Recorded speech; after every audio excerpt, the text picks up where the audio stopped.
La netiquette. Qu'est-ce que c'est ? C'est un guide de bonne manière, une charte de politesse et de savoir-vivre sur Internet. Cela concerne les mails, les forums, les visios et tout autre échange entre les personnes. Quelques règles simples. Premièrement, les majuscules.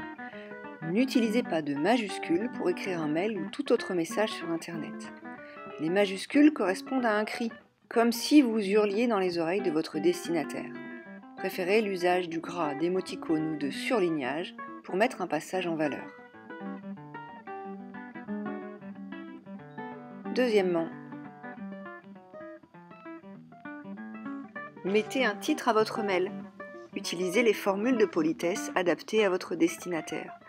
En début de mail, bonjour madame, monsieur. En fin de mail, cordialement. Signez toujours votre message.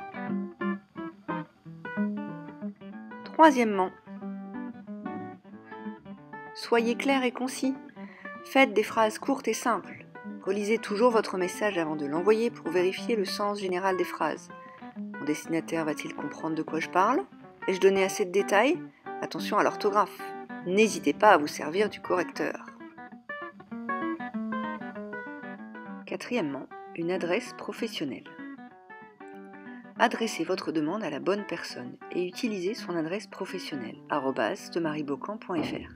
Servez-vous toujours de cette adresse pour communiquer dans le cadre de l'établissement. Attention au niveau de langue, soutenu ou courant, mais certainement pas familier. Cinquièmement, une réponse est attendue. Quand un mail vous est adressé personnellement, il est nécessaire d'y répondre. Cela ne concerne pas les mails groupés, les notifications ou les publications de devoirs dans Classroom, à moins qu'une question soit posée. Un merci ou message bien reçu est parfois suffisant. Vous pouvez vous servir des suggestions faites par Gmail. Sixièmement, tout de suite mais pas trop vite. L'instantanéité du net c'est chouette, mais pas de précipitation. Méfiez-vous de vos réactions à chaud, des émotions ressenties en réaction à une note découverte sur École Directe par exemple. Évitez d'écrire immédiatement un mail à votre professeur pour demander une explication.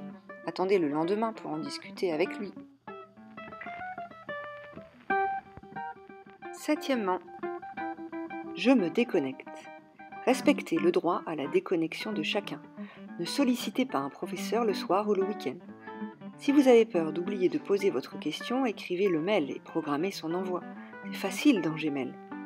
Consultez les ressources mises à votre disposition, relisez les messages. Très souvent, l'information que vous cherchez s'y trouve. C'est juste que vous aurez mal lu. Huitièmement, en toute sécurité. Attention à ce que vous partagez avec les personnes de votre entourage. Sensibiliser à la cause animale, faire de la publicité pour un produit, diffuser des vidéos trouvées sur le net par exemple, n'est pas souhaitable de votre propre initiative via les moyens de communication du collège ou du lycée. Le domaine STE Mariebocan est un espace où chacun doit se sentir en sécurité. Neuvièmement, le bon message à la bonne personne. Servez-vous des outils qui sont mis à votre disposition pour vous adresser à la bonne personne. Une communication facile crée des liens faciles.